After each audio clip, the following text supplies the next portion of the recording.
¿Cómo están? Es un gusto estar aquí hablando de un tema que realmente trae mucha preocupación en las familias, como es la ludopatía. Nosotros desde la Fundación Padres estamos realizando una campaña de prevención, promoviendo lo que son los factores de riesgo para que la gente entienda cómo se puede caer en esta problemática de la ludopatía y también hablando de los factores de prevención, ¿sí? La Fundación Padres es una organización que trabaja en la Argentina hace casi 20 años y se dedica a promover el liderazgo social del papá, de mamá, de los adultos referentes para formar mejores padres, mejores hijos y mejores argentinos.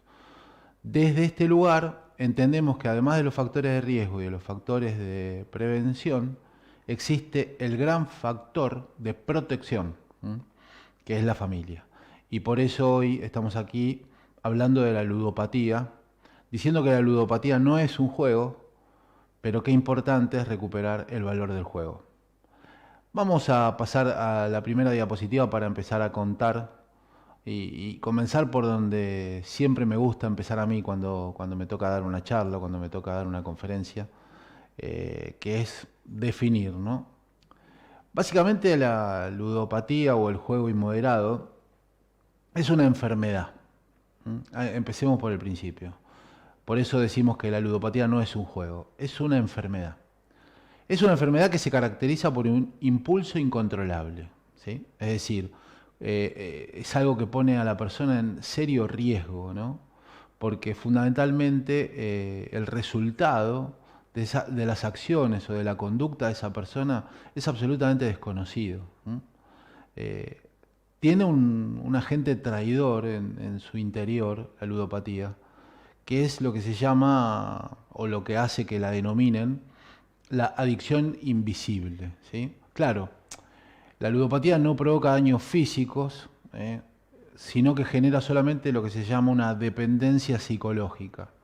Entonces, al generar una dependencia psicológica, no tener daños visibles, eh, a veces pasa como de largo, ¿no? El otro día me tocó compartir un rato una conversación con un chico en el interior del país, un joven, papá de familia, trabajador, pero que hacía muchas apuestas y juegos online. Y él decía que se ganaba unos pesitos con esto aparte de su trabajo. Cuando me empezó a contar la modalidad, cuando me empezó a contar la cantidad de horas que estaba en la pantalla, el tiempo que le había empezado a restar a su familia, entre los dos nos dimos cuenta que lamentablemente ya estaba con esta enfermedad de la ludopatía. Por eso tenemos que entender que es una enfermedad justamente que genera un impulso incontrolable, que es una adicción invisible porque no tiene manifestaciones físicas.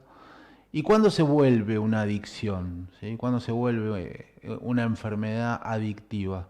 Cuando justamente lo que provoca son problemas familiares. En el caso de esta conversación con este chico, lo primero que me señala es, bueno, mi mujer me empezó a poner algunos límites. El otro día me dijo que el domingo teníamos que salir sí o sí al aire libre en familia. Fíjense, ¿no? La persona cree que lo controla, como bueno, lo maneja, bueno, le dedico un tiempo. Las adicciones siempre vienen de la mano del engaño. Entonces uno se autoengaña. Dice, claro, lo estoy haciendo por la familia. Qué bueno que soy, ¿no es cierto? Estoy juntando un pesito más.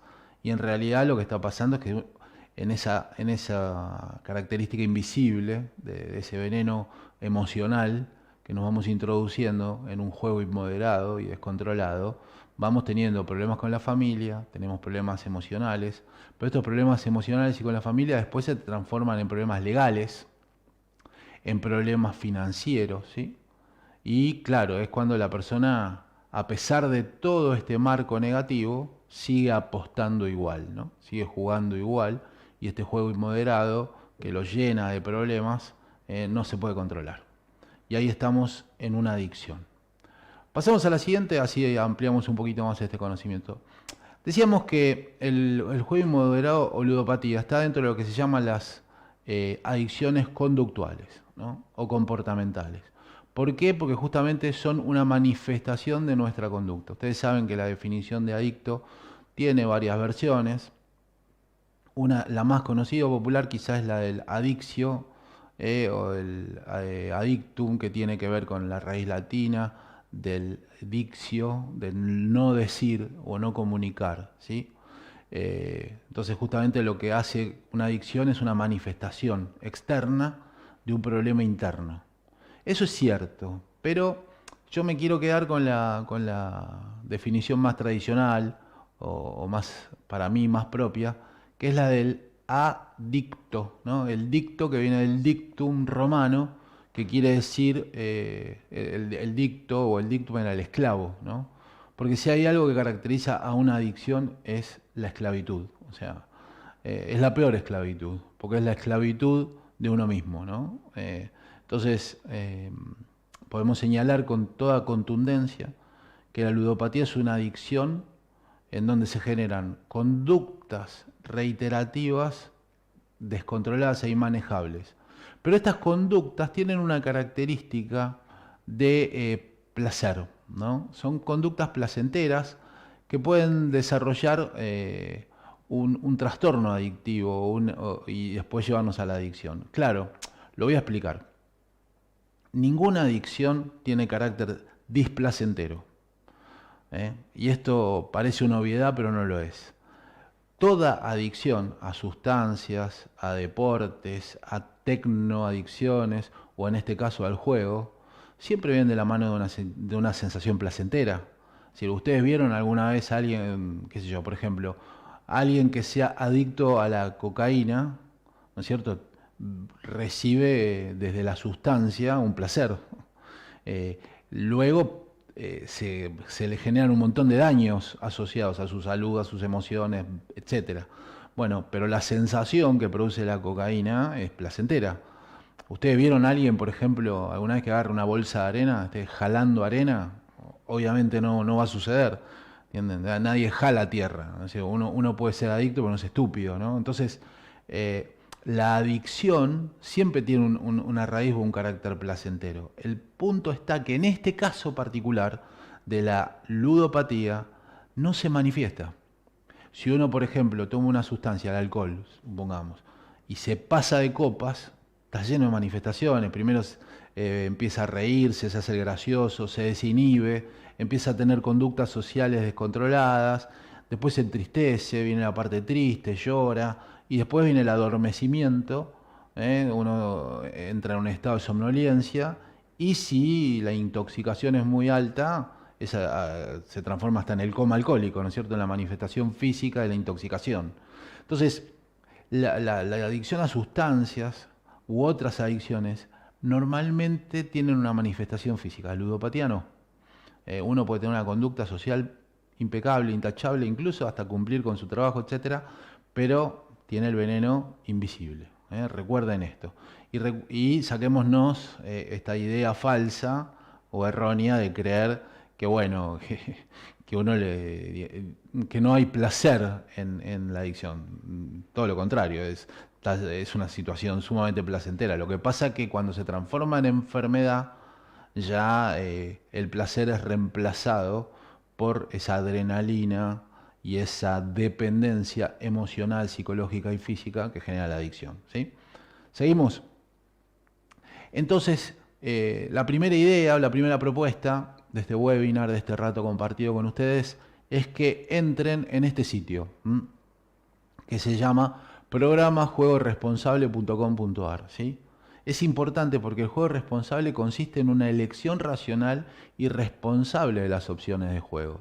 Es decir, cuando una apuesta es un entretenimiento, cuando un momento de jugar a un juego que es lícito, por supuesto, que está contemplado en todas las normas legales y que no tiene nada que ver con lo ilícito o lo oculto, cuando se trata solamente de un entretenimiento, bueno, uno puede hacerlo de manera responsable.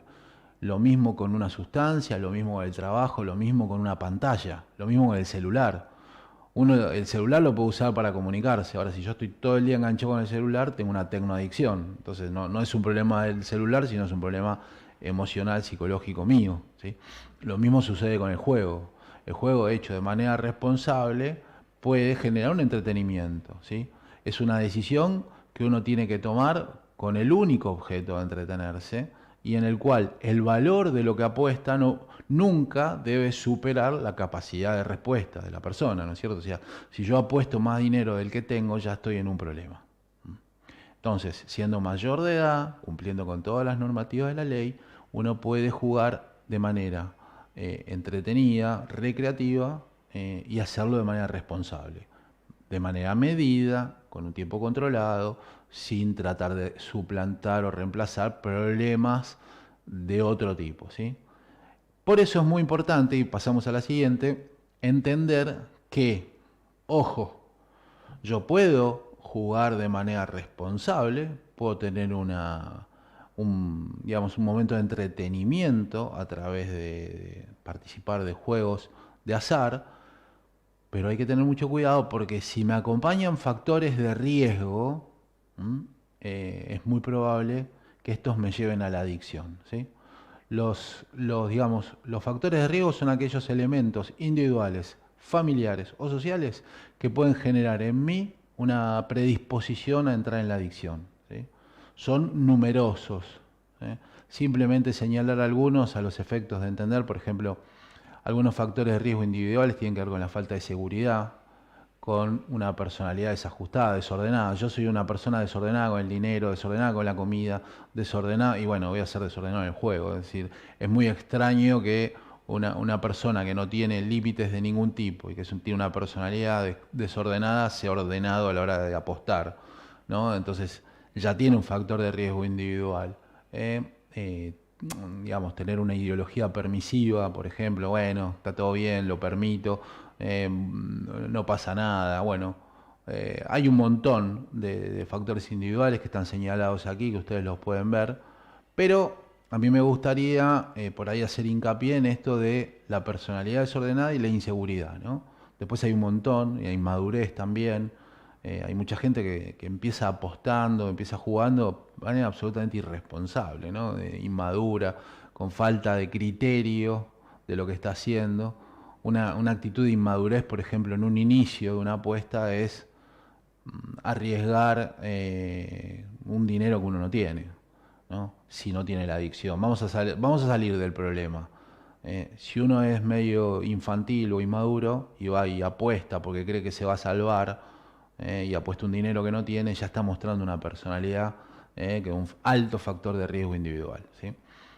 Obviamente dijimos que teníamos factores de riesgo y factores de protección, eh, pero también, perdón, de factores de riesgo y factores de prevención, pero tenemos como un gran paraguas que yo llamo un factor de protección, que es la familia, ¿sí?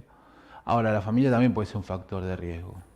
¿Cuál es el típico factor de riesgo en temas de ludopatía?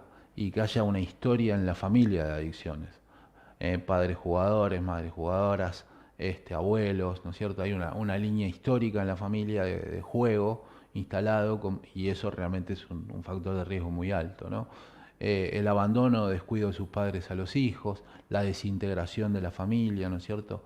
Tratar de solucionar estos problemas vinculares en el juego, creer que porque, bueno, voy a apostar, estoy cuidando a mi familia, porque voy a ganar un dinero que no tengo, es un disparate, ¿no es cierto? Todo esto genera graves riesgos a nivel personal y por supuesto es un factor que nos lleva hacia la ludopatía, ¿no?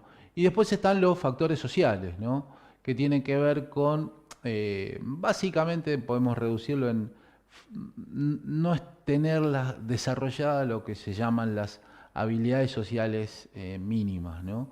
Hay una escasez de vínculos sociales, hay mucha soledad, personas que no tienen actividades deportivas, actividades de amigos, y entonces por ahí encuentran en el juego un compañero, invisible por supuesto, ficticio, pero que me llena el tiempo y ese tiempo ocioso, bueno, se transforma en un tiempo entretenido y ahí, bueno, es como el tobogán hacia la adicción. Pero también están lo que llamamos factores de prevención, que están, perdón, vamos a aclarar un poquito algo más respecto a los factores de riesgo. Pasemos a la próxima diapo. Este, cuidado, ¿no? cuidado con esto. Es decir, factor de riesgo no es igual a adicción. ¿Mm? La adicción es un camino, acuérdense. Nadie comienza un día teniendo un juego o una apuesta en donde se está entreteniendo y es un adicto, de ninguna manera. La adicción es un camino, no es, el juego no es la adicción. ¿Sí? La ludopatía es la enfermedad que tengo, que la manifiesto en el juego, que es diferente. ¿Se entiende esto, no? Es decir, es importante que comprendamos porque si no transformamos al medio en un fin. Y ahí es donde tenemos el problema, ¿no? Los factores de riesgo o la presencia de los factores de riesgo no significa que uno tenga una adicción, ¿sí? Lo que significa es que estos factores de riesgo me predisponen a la adicción. Es decir, no cualquiera es adicto quien puede serlo, y cuando estos factores de riesgo individuales, familiares y sociales se manifiestan en una persona, obviamente el caldo de cultivo y la posibilidad de tener una adicción, en este caso una ludopatía, es muy alta, ¿sí? Pasamos a la próxima. Así como tenemos los factores de riesgo, tenemos los factores de prevención. Y por supuesto, en general se dan en contra uno del otro, ¿no? Son la contraposición uno del otro. ¿Qué significa tener un factor de prevención? Significa tener la posibilidad de disminuir los riesgos que puede traerme una adicción, ¿sí? Fundamental diálogo y comunicación en la familia.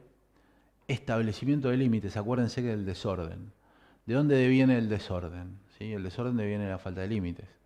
¿No? Hago lo que quiero, tiro las cosas por ahí, las revoleo, todo es impulsivo, todo es compulsivo, y entonces como no sé esperar, no me detengo, ¿no? Bueno, entonces falta de límites. Estar informados sobre la problemática de las adicciones, los padres, básicamente, ¿no? Acuérdense que dijimos que hay factores de riesgo, factores de prevención, pero hay un factor de protección. Yo lo repito mucho, porque la problemática de las adicciones, todas, tienen un sistema adictivo, que es la familia. O sea, si hay un adicto, no es ni más ni menos que la representación de un problema sistémico en la familia. ¿Sí? Y ustedes me dirán, pero yo nunca jugué y tengo un hijo que juega. Bueno, hay un problema asociado a estos factores de riesgo que hablábamos recién que no está funcionando bien. O sea, el sistema familiar no está funcionando bien y hay una manifestación. Puede ser en la sustancia, en el juego, en el deporte, en las tecnoadicciones, en las compras, etcétera, ¿sí? Entonces, ojo con esto. Los padres a veces tenemos una visión un poquito inocente o naif de lo que es una adicción. Estar informados sobre el riesgo que tiene que nuestros hijos eh, entren en determinadas zonas, ¿sí? Por supuesto, la madurez, la responsabilidad, la seguridad, son todos factores que previenen, ¿no? Como decíamos antes, la inseguridad en un factor de riesgo, ¿no? La capacidad de ser autónomo, ser independiente, tomar buenas decisiones, tener valores y normas de conducta, ¿no? Hablábamos de esta cosa de escasez de conocimiento del impacto de la ley en mi vida, ¿no? Como una relativización, ¿no? De la ley, ¿no? De los temas que tienen que ver con la ley. Guarda con esto, ¿no? Porque no tenemos que relativizar ninguna conducta social, porque cualquiera puede transformarse en un factor de riesgo, ¿no? Esto que es una prevención se puede pasar al otro costado. La integración de la familia, una composición sana familiar, los vínculos sanos y emocionales en lo social también. Vamos a decir, restablecimiento de vínculos y relaciones sociales. Bueno, ¿qué quiere decir esto? Poder tener un grupo de amigos que me diga, pará, Adrián, estás haciendo algo mal, no te equivoques. Te estás yendo todos los fines de semana, todos los sábados, todos los días. ¿A dónde vas todos los días a las 7 de la mañana? ¿Qué tenés que hacer en un bingo todos los días a las 7 de la mañana? Ustedes me dirán, ¿qué estoy diciendo? Estoy diciendo algo que vi. Es decir, yo tuve trabajo hace mucho tiempo con estas problemáticas y he visitado bingos a esa hora en función de reuniones que tenían que ver con la prevención de la ludopatía y he visto ludópatas que es tristísimo, ¿no? Tristísimo porque como señalábamos recién, no tiene manifestaciones físicas. ¿Saben lo que es ver una señora llegando en una bicicleta con su bolsita que le mintió al marido, dijo que iba a la panadería y se fue a jugar al bingo? ¿Se entiende lo que quiero decir? Es decir, digamos, ahí hay un resquebrajamiento de lo emotivo, de la persona, de sus vínculos. Es realmente triste y muy serio. Así que Los factores de prevención, bien atentos, las luces ahí bien encendidas. Seguimos un poquito más. Entonces, ¿qué es importante? Está demostrado en el mundo que los programas preventivos más eficaces son aquellos que entrenan al niño y adolescente en habilidades que le permiten afrontar adecuadamente la vida cotidiana, entre los que se encuentra su relación con el alcohol, el juego, las pantallas, etc. Por eso es imprescindible, es fundamental que todas las instituciones, comenzando por la familia como el factor de protección número uno, pero también en la escuela, también en los clubes, también en las comunidades sociales donde haya pertenencia de niños, de niñas, de adolescentes, se trabaje con mucha fuerza y con mucho conocimiento el desarrollo de habilidades sociales, ¿sí? Las habilidades sociales son fundamentales, son destrezas que le sirven a las personas para relacionarse mejor consigo mismo, con los demás y con su entorno. Estas habilidades sociales que están enumeradas por la Organización Mundial de la Salud, ¿sí? Y que pueden, digamos, conocerse de manera muy fácil en cualquier sitio de la ONU o en sitios de la Organización Mundial de la Salud, están casi desaparecidas de las currículas escolares. No se habla del desarrollo de habilidades sociales. Por ahí conocemos muchos ríos de Europa, muchos ríos de distintos países, pero no sabemos qué y quiénes somos nosotros como personas y cuáles son nuestras habilidades principales para desenvolvernos en la vida. Y esto es un abandono de la potencialidad que tienen los seres humanos para crecer. A mí me parece que las instituciones educativas, las currículas educativas deben actualizarse en función del desarrollo de estas habilidades. Hoy por hoy el conocimiento se puede adquirir de una manera mucho más sencilla. Ya no podemos seguir con este concepto del conocimiento enciclopédico, eh, digamos, poco actual, que no tiene nada que ver con el desarrollo de las mentes de nuestros hijos y el desarrollo emocional de nuestros hijos. Realmente choca la currícula escolar, el conocimiento formal, con la necesidad que tienen hoy nuestros niños, nuestras niñas, nuestros adolescentes, de entenderse, de entender el mundo a partir de las habilidades sociales. Estas habilidades sociales que desarrollan autoestima, autonomía, capacidad de relacionarse con los otros, poder solucionar los conflictos de manera pacífica. Bueno, son un montón, la comunicación asertiva, es decir, poder poner en palabras las emociones, no en actos, que muchas veces son juegos descontrolados y terminan en una ludopatía. Hoy vemos niños jugando juegos que tienen que ver con apuestas de dinero, lo hacen de la mano de adultos, niños ganando muchísimo dinero en estos juegos online, eh, promovido por adultos, gravísimo, gravísimo, tristísimo esto, pero está sucediendo. Es el mundo de hoy, es lo que nos toca vivir. No es para demonizar el mundo, es para conocer lo que está sucediendo y a partir de allí trabajar. ¿Dónde tenemos que poner el foco? Desarrollo de habilidades sociales. Esto es imprescindible, impostergable, indelegable. Es tarea de los padres, principalmente en sus familias, y es tarea de las instituciones en donde nuestros hijos crecen, se desarrollan y se desenvuelven. Pasamos un poquito más. Y sobre el final de esta charla y sobre el final de compartir estas ideas con ustedes, quiero, quiero hablar del juego. Claro, porque vinimos a ver la ludopatía, ¿no? Y dijimos, bueno, la ludopatía no es un juego. ¿Y entonces qué es un juego? ¿No? El juego es el primer ensayo que tenemos de la vida. Si nuestros hijos, nuestros niños, nuestras niñas, conocen el mundo a partir del juego, nada más ni nada menos. Cuando sueñan con ser bomberos, cuando sueñan con ser astronautas, cuando creen que no sé, un pedacito de plástico es una nave espacial, cuando creen que el jardín puede ser, no sé, un desierto para atravesar y conquistar, un poquito de agua puede ser un río para atravesar, el desarrollo de la imaginación, la capacidad de integración, la posibilidad de conocer al otro y conocerme a mí mismo, expresando mis emociones, mis sentimientos. Eso es el juego. Y tenemos que ayudar a que nuestros hijos jueguen, jueguen activamente, al aire libre, integrándose con la naturaleza. Los chicos que juegan son chicos que pueden ingresar de manera sana al mundo. El juego es mucho más que una simple diversión. Es un proceso de aprendizaje para la vida adulta, ¿no? A través de la cual el niño aprende el mundo, todo lo que lo rodea. El juego permite desarrollar habilidades motoras, estimula el desarrollo cognitivo, ayuda a modelar la personalidad. ¿Qué significa ayudar a modelar la personalidad? ¿No? Hablábamos recién del conocimiento, de cómo conoce. Modela la personalidad a partir de la espera, por ejemplo. Mi turno. Es decir, hay que hacer una cola, no podemos jugar todos. Todos no podemos ser los protagonistas.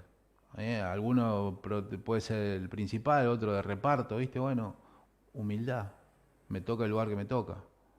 Yo me acuerdo, por ejemplo, la adrenalina que me generaba cuando era chico, el pan y queso. Yo creo que desapareció el pan y queso, no sé si se sigue usando. Pero me acuerdo cuando hacían pan y queso, los dos que jugaban mejor, eso sucedía y seguirá sucediendo, o los dos que tenían por ahí un poco más de personalidad, a veces me tocó hacer algún pan y queso, el momento de la espera, cuando te llamaba Juan Carlito y decía, vení, Adrián, a mi equipo, un momento mágico, ¿no? También un momento terrible para el que no lo llamaban nunca, ¿no? Bueno, esto se aprende jugando, ¿no? Y no hay que dramatizarlo y estigmatizarlo. Hay que entender que hay una integración social que si tiene a adultos desaparecidos, los niños ponen sus propias reglas. Los niños no son angelitos inocentes, ¿sí? Son seres humanos pequeños que si aprenden a ordenar el canal y la potencialidad del juego y entienden que en el juego hay un otro que construye un nosotros, se transforman en grandes personas, en personas adultas, íntegras, preparadas y fundamentalmente listas para poder entretenerse y jugar ordenadamente y responsablemente. ¿Mm? Un niño que juega es un niño sano. Y aquí estamos en un espacio de salud, un espacio de salud mental, espiritual, emocional, eh, lo que llama la medicina, un espacio de salud integral, que esto es lo que necesitamos todos los seres humanos para crecer, desarrollarnos y ser felices. Y por último, ponemos la última diapositiva, algunas pequeñas recomendaciones de todo lo que hemos dicho hasta ahora, ¿no? Fundamentalmente estimular el juego, hay que estimular el juego entre los chicos, hay que ayudarlos a los niños y a las niñas a que jueguen, sacarlos de la pasividad de la pantalla. Yo no digo prohibir, la palabra prohibir para mí es la mejor excusa para no pensar y fundamentalmente para no actuar. Entonces prohíbo, listo. Me queda cómodo prohibir. ¿Sí? Y los padres a veces hasta hacemos toda una novela alrededor de la prohibición y de los costos emocionales que tenemos como adultos por la prohibición. Bueno, en todo caso, si tenemos algún problema no resuelto, vayamos al psicólogo. Pero como padres nos toca gestionar la educación de nuestros hijos. Esa es nuestra responsabilidad principal, la administración del amor, nada más ni nada menos. Somos administradores del amor humano. Y en esa administración del amor nos toca la gestión. ¿Y la gestión de un padre y de una madre cuál es? Trabajar las habilidades y la potencialidad de nuestros hijos. Y buscar todos los elementos y todas las herramientas para que sean la mejor versión de ellos mismos. El juego es una herramienta fundamental, estratégica, porque en ese desarrollo del juego luego pueden jugar solos. ¿Y qué tenemos que buscar nosotros? Que vivan una vida autónoma e independiente y que sean libres. Para poder estimular el juego entre niños tenemos que jugar los adultos. ¿Jugamos nosotros? ¿Jugamos con nuestros hijos o nos molestan? ¿O siempre estamos ocupados? ¿No? ¿Ocupados en pos de qué? ¿Qué será tan importante que no podemos soltar el celular? Nosotros que hablamos de adicciones, nosotros que nos escandalizamos porque un chico toma o porque una chica está todo el día mirando la pantalla. Y cuando nuestros niños son pequeños y nos vienen a traer un dibujito, nosotros estamos mirando el celular, no le damos ni pelota. ¿Qué onda eso? ¿No tiene implicancias emocionales en nuestros hijos?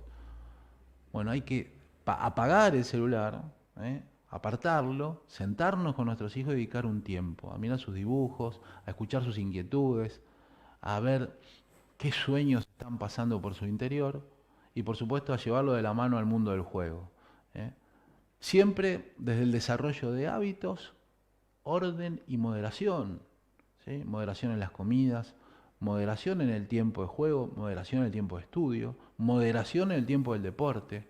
Yo a veces escucho que chicos de 10, 11 años practican en la semana 3 deportes diferentes, 4 clases de inglés, ¿no?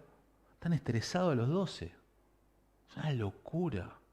Es decir, en pos de darles un montón de cosas, en realidad, a veces me pregunto si no es una buena forma de sacarnos de encima a los chicos. Entonces, desarrollar hábitos de orden y moderación. Yo quiero que mi hijo sea moderado en el consumo de sustancias y yo no soy moderado en la administración del tiempo. Lo hago practicar 23 deportes por semana, una locura. Entonces, desarrollar hábitos de orden y moderación, establecer límites claros para cada acción de la vida, ¿sí? No los límites en términos disciplinarios, usted aquí, usted allá, el dedito índice. Demodé, aburrido, me aburre escucharlo, ya me aburre decirlo. El límite es un factor de cuidado.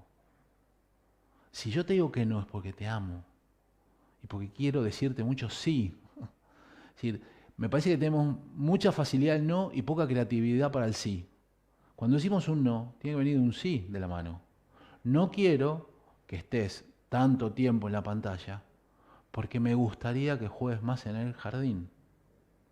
Fíjate que yo pongo un no, porque mucho tiempo en una pantalla estática genera un hábito adictivo o una conducta adictiva, pero promuevo una actitud lúdica frente al aire libre. Bueno, hay una diferencia, ¿no es cierto? Hay un no y hay un sí.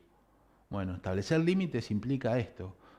Fortaleza para sostener el no, pero fundamentalmente creatividad para los sí, por favor, porque si no es un mundo de no. Y el mundo de no se sostiene. ¿No? Y promover el reconocimiento de emociones y sentimientos. Esto es fundamental, fundamental.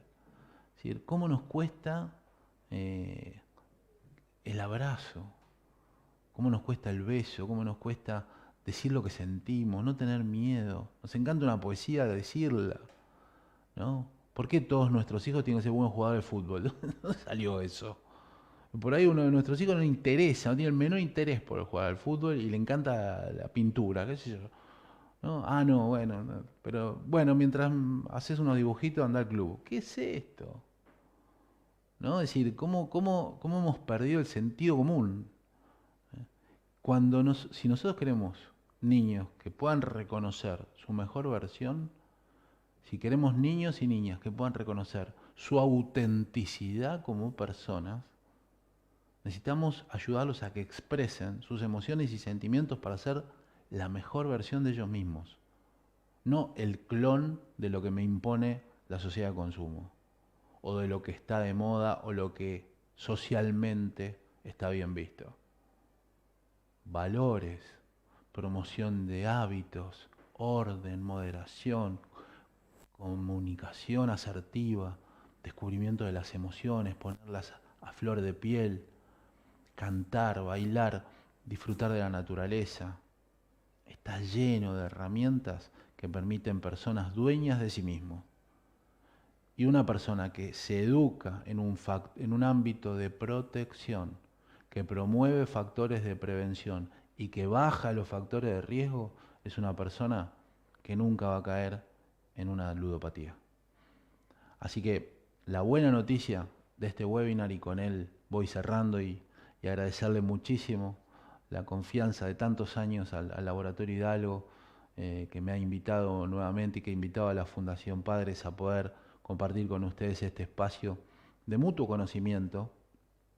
Realmente para nosotros es un honor estar aquí y lo quiero agradecer muchísimo. La buena noticia es que tenemos muchas más herramientas para decir que sí que para decir que no. Y con todas las que tenemos para decir que sí, podemos generar hombres y mujeres felices, ¿no? Quiero dedicarle más tiempo a hablar de la felicidad. Quiero dedicarle más tiempo a hablar de la promoción de la salud. Quiero dedicarle más tiempo a la promoción de la salud integral que hablar de la ludopatía. Pero si no conocemos la enfermedad que a veces es silenciosa, no tiene manifestaciones externas, no podemos prevenir.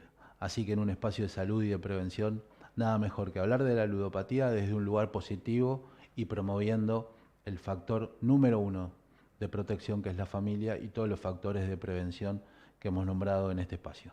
Muchísimas gracias.